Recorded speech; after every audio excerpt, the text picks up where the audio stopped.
മോഹൻലാലിൻ്റെ ചതിയിൽപ്പെട്ട് മനസ്സ് വേദനിച്ച സത്യനന്തിക്കാടും ശ്രീനിവാസനും നടി അംബികയും ഇവരെക്കുറിച്ചാണ് ഈ വീഡിയോ. ഫിലിമി പ്ലസിലേക്ക് എല്ലാവർക്കും സ്വാഗതം.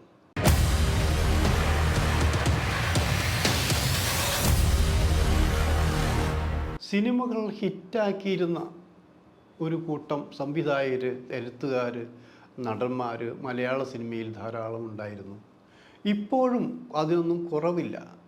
പക്ഷേ സത്യനന്തിക്കാട്, ശ്രീനിവാസൻ, മോഹൻലാൽ തുടങ്ങിയവരൊക്കെ അടുപ്പിച്ച് ചില ഹിറ്റുകൾ കൊടുക്കാറുണ്ടായിരുന്നു. ഒരു പടം വിജയിക്കുമ്പോൾ ചിലരൊക്കെ വിചാരിക്കും അത് എൻ്റെ കഴിവ് കൊണ്ട് മാത്രമാണെന്ന്. ഈഗോ വർക്കൗട്ട് ചെയ്യാത്ത ആരെങ്കിലും ഉണ്ടാകുമോ? ഇല്ല എന്ന് നല്ല വാക്ക് പറയുമെങ്കിലും ഉണ്ട് എന്നുള്ളതാണ് സത്യം. സത്യനന്തിക്കാടിൻ്റെ സിനിമകളെല്ലാം മിനിമം ഗ്യാരണ്ടിയുള്ള സിനിമകളാണ്, അത് കുടുംബ പ്രേക്ഷകർക്കുള്ളതാണ് എന്ന് ഒരു മുൻവിധി തന്നെ ഉണ്ടായിരിക്കും. ആ സിനിമയിൽ ശ്രീനിവാസൻ്റെ രചനയുണ്ടെങ്കിൽ അത് വേറെ രീതിയായിരിക്കും.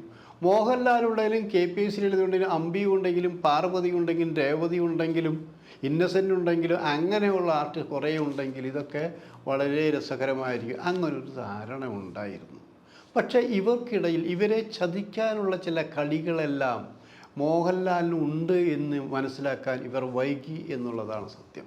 മറ്റൊന്നും കൊണ്ടൊന്നുമല്ല. ഇവരെ ഓരോ പടങ്ങൾ 1, 2, 3 ഭാഗങ്ങളൊക്കെ എടുക്കണ സമയങ്ങളുണ്ടായിരിക്കും, ആലോചിക്കണം അല്ലേ? അപ്പോൾ പട്ടണപ്രവേശം എന്നുള്ളൊരു സിനിമ ചെയ്യേണ്ട കാര്യത്തെ സമയത്താണ് ഷൂട്ടിംഗ് നടന്നുകൊണ്ടിരിക്കുകയാണെന്നായിരിക്കും. പട്ടണപ്രവേശം ഷൂട്ടിംഗ് നടന്നുകൊണ്ടിരിക്കുന്ന സമയത്ത് അംബികയുണ്ട്, ശ്രീനിവാസനുണ്ട്, സത്യനന്തിക്കാടുണ്ട്, അങ്ങനെ കുറച്ച് ആർട്ടിസ്റ്റുകളുണ്ട്. മോഹൻലാൽ വന്നിട്ടില്ല. മോഹൻലാൽ ഇപ്പോൾ വേറെ ഏതോ സെറ്റിൽ അഭിനയിച്ചുകൊണ്ടിരിക്കുകയാണ്. ഒന്നിവിടെ എത്തേണ്ടതാണ്. പക്ഷേ മോഹൻലാൽ വരാത്തതിൻ്റെ അമർഷം ഇവർക്കുണ്ട്. കാരണം മോഹൻലാൽ വന്നാൽ മാത്രമേ ഷൂട്ടിംഗ് സജീവമാവുകയുള്ളൂ. ഒരു രാത്രി 12 മണി വരെയെങ്കിലും മോഹൻലാൽ ഇന്ന് വന്നാൽ ഷൂട്ടിംഗ് തുടർന്ന് കൊണ്ടുപോകാം എന്ന രീതിയിലാണ് അന്നത്തെ ഷൂട്ടിംഗ് പ്ലാൻ ചെയ്തിരിക്കുന്നത്. പക്ഷേ മോഹൻലാലാണെങ്കിൽ വരുന്നില്ല. അതിനിടയിൽ ഇവർ ഭ്രാന്ത് പിടിപ്പിക്കാൻ വേണ്ടി മദ്രാസിൽ K. ബാലചന്ദ്രൻ വിളിക്കുന്നു. ബാലചന്ദ്രൻ വിളിച്ചിട്ട് അത് സത്യനന്തിക്കാടിൻ്റെ ഫോണിലാണ് വിളിക്കുന്നത്. സത്യനന്തിക്കാടല്ലേ, ഇത് ഞാൻ ബാലചന്ദ്രനാണ്. ബാലേന്ദ്രൻ കേട്ടപ്പോൾ ഒരു മൊബൈൽ വേറെ ആളെ കയ്യിൽ കൊടുത്ത് പെട്ടെന്ന് കൈകൂപ്പി സത്യൻ. ബാലേന്ദ്രൻ എന്ന് കേട്ടാൽ ആരാണ് അറിയാത്തത്? കമലഹാസനെയും രജനികാന്തിനെയും ഒരേപോലെ തമിഴ് സിനിമയിൽ കൊണ്ടുവന്ന, അവരെ മാത്രമല്ല എത്രയോ നടീനടന്മാരെ കൊണ്ടുവന്ന, ഓരോ വിഷയവും പുതിയ കഥകളുമായി സിനിമ കൊണ്ടുവന്ന, സിനിമയിൽ മാറ്റം വരുത്തിയ സംവിധായക നിർമ്മാതാവാണ് ബാലചന്ദ്രൻ. ആ ബാലചന്ദ്രൻ നേരിട്ട് വിളിച്ചപ്പോൾ സത്യൻ വിചാരിച്ചത് സത്യനെ കൊണ്ട് തമിഴ് സിനിമ ഒരു സിനിമ ചെയ്യിക്കാൻ പോകാനായിരിക്കുമെന്നാണ്. സത്യന് ഭയഭക്തിയോടെ എന്താണ് സാർ എന്ന് ചോദിച്ചു. അപ്പോൾ അവിടെ നിന്ന് പരുക്കനായ ശബ്ദത്തിലാണ് ബാലചന്ദ്രൻ സംസാരിച്ചത്. അതായത് ഞാൻ മലയാളത്തിലാണ് പറഞ്ഞത്, നിങ്ങൾ എൻ്റെ സിനിമയുടെ ടൈറ്റിൽ മോഷ്ടിച്ചാണ് പടം തുടങ്ങണമെന്ന് പറഞ്ഞിരിക്കുന്നു.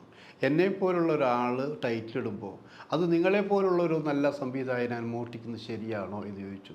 അപ്പോൾ സത്യം പറഞ്ഞു, അയ്യോ സാർ, ഞാനൊരു ടൈറ്റിലൊന്നും മോഷ്ടിച്ചിട്ടില്ല.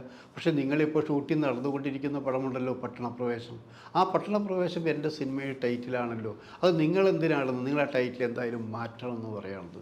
അപ്പോൾ ഇത് കുറച്ചും കൂടി ഓപ്പണായിട്ട് എല്ലാവരും കേൾക്കാവുന്ന രീതിയിലാണ് ഈ ഫോൺ എടുത്തിരിക്കുന്നത്. സത്യം പറഞ്ഞു സാർ, ഇത് ആ രീതിയിലല്ല, ഇത് മലയാളത്തിന് പറ്റിയാണ്, ഞങ്ങളുടെ ആദ്യത്തെ നാടോടിക്കാറ്റിൻ്റെ ഒരു 2ാം ഭാഗം എന്ന രീതിയിലാണ് എടുക്കുന്നത്. അതിന് പറ്റിയ പേര് ഇത് തന്നെയാണ്, ഈ പേര് മാറ്റാൻ എന്തായാലും പറ്റില്ല എന്ന് പറയുന്നത്. അപ്പോൾ അവിടെ കുറച്ചും കൂടിയും വിഷമം വിളിച്ച തമിഴിൽ ബാലേന്ദ്രൻ സംസാരിക്കുകയാണ്. അപ്പോൾ തമിഴ് നന്നായിട്ട് അറിയാമെങ്കിലും സത്യനന്തിക്കാട് പറഞ്ഞു, സാർ എന്നേക്കാൾ നന്നായിട്ട് തമിഴ് അറിയാവുന്ന ഒരാളുണ്ട്, ഞാൻ അയാൾക്ക് കൊടുക്കാമെന്ന് പറയുകയാണത്. ആരാണത്? ശ്രീനിവാസൻ. ശ്രീനിവാസന് കൊടുങ്കേ എന്ന് പറയുകയാണ്. ശ്രീനിവാസൻ മേടിച്ച് ശ്രീനിവാസൻ അറിയാവുന്ന തമിഴിലൊക്കെ കാഴ്ച കൊടുക്കുന്നു. അതായത് തൻ്റെ വിജ്ഞാനം മുഴുവൻ പറയുകയാണത്. സാറേ, അത് ടൈറ്റിൽ മാറ്റാൻ പറ്റില്ല. ശ്രീനിവാസൻ അവിടെ നിന്ന് കിട്ടുക എന്ത് മറുപടി ആയാലും മറുപടി ടൈറ്റിൽ മാറ്റില്ല എന്ന് അവസാനം തീരുമാനം കൊടുത്തപ്പോൾ ബാലേന്ദ്രൻ പറയുകയാണെന്ന് വെച്ചാൽ, എന്നാൽ ഞാൻ കേസ് കൊടുക്കും. നിങ്ങളെങ്ങനെ കേസ് കൊടുക്കും? നിങ്ങൾ കേസ് കൊടുക്കുകയാണെങ്കിൽ നിങ്ങൾ തമിഴ് പടമല്ല, ഇത് മലയാള പടമാണ്, ഒരേ പേര് തന്നെ പലരും ഇടാറുണ്ട്, നിങ്ങൾ കേസ് കൊടുത്തോ എന്ന് പറയാണ്. ഈ പ്രശ്നം രൂക്ഷമായി പോയപ്പോൾ അംബിക ഇടപെട്ടു. അംബിക വെച്ചാൽ തമിഴ്നാട്ടിൽ തമിഴ് സിനിമയിൽ ധാരാളം അഭിനയിച്ചു. തമിഴിലത്തെ MGRൻ്റെ ഏറ്റവും പ്രിയപ്പെട്ട കുടുംബമായി മാറിയവരാണ് അംബിക എന്ന് ആലോചിക്കണം. അപ്പോൾ അംബിക ഇടപെട്ട് വളരെ ഒരു മിനിമൈസ് കൊണ്ട് തമാശ രൂപത്തിൽ, സാർ അങ്ങനെയല്ല സാറത് തെറ്റായി ധരിക്കരുത്, ഈ പടത്തിൻ്റെ ആപ്റ്റാണത്, ഞാനും കൂടി അഭിനയിക്കുന്നൊരു പടമാണത്, അപ്പോൾ സാർ അത് ഇത് ഇവരിങ്ങനെ ഇട്ടോട്ടെ സാർ, ഇത് കേസ് കൊടുക്കരുതെന്ന് പറയുന്നത്. അത് കേട്ടപ്പോൾ ശ്രീനിവാസൻ ഫോൺ വിളിച്ചിട്ട് എന്തിനാ അങ്ങനെ കോംപ്രമൈസ് ചെയ്യുന്നത്, ഇയാളുടെ കോംപ്രമൈസ് ചെയ്യേണ്ട ആവശ്യമൊന്നുമില്ല, നമ്മൾ കഷ്ടപ്പെട്ട് തിരക്കഥയുണ്ടാക്കി, നമ്മൾ കഥപ്പെട്ട് ഷൂട്ടിംഗ് നടന്നു നോക്കുന്നു, ഷൂട്ടിംഗ് ഡേറ്റ് പോലും ഞങ്ങൾ തീരുമാനിച്ചു, പോസ്റ്റ് വരെ അടിച്ചു വെച്ചു, എന്നിട്ട് ഇയാളോട് തർക്കിക്കേണ്ട ആവശ്യം എന്താ? ഇയാൾ ആര്? ഇയാൾ തമിഴിലത്തെ വലിയ വലിയ ആളായിരിക്കും, അത് തമിഴിൽ പറഞ്ഞാൽ മതി. നമ്മൾ മലയാളത്തിലുള്ള നമ്മൾ പട്ടണ പ്രവേശം എന്നാണ് എഴുതിയിരിക്കുന്നത്, തമിഴിൽ പട്ടണ പ്രവേശം എന്നല്ല എഴുതിയിട്ടുള്ളത്, അത് വേറെ ടൈപ്പിലാണ് എഴുതിയിരിക്കുന്നത്. അപ്പോൾ അതുകൊണ്ട് ഇയാൾക്കൊന്നും കീഴേണ്ട ആവശ്യമില്ല, ഇയാളുടെ ഇവിടുത്തെ ഡയറക്ടർ ആയിക്കോട്ടെ, ഏത് വലിയ ആളെന്ന് പറഞ്ഞാൽ ആ രീതിയിൽ ശ്രീനിവാസ് ഇങ്ങനെ വെച്ചു വന്നു. ഇതൊരു കുഴപ്പത്തിലേക്കാണ് പോകുന്നത്, മനസ്സിലായി. കുഴപ്പത്തിലേക്കാണെന്ന് പറഞ്ഞാൽ വീണ്ടും സത്യനും അംബികയോട് ശ്രീനിവാസ് അങ്ങനെ പറയേണ്ട, അദ്ദേഹം ഒരു വലിയ ഡയറക്ടറാണ്, വലിയ നിർമ്മാതാവാണ്, നമ്മൾ ആ ഒരു ബഹുമതിയും കൊടുക്കണ്ടേ.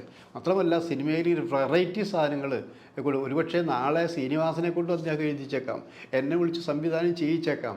അങ്ങനെയുള്ളൊരു വലിയ മനുഷ്യനോട് നമ്മളിങ്ങനെ പെരുമാറാൻ പാടില്ല എന്ന് പറയാൻ പാടില്ല എന്ന് പറഞ്ഞ് ഇതൊക്കെ അദ്ദേഹം കേൾക്കുന്നുണ്ട്.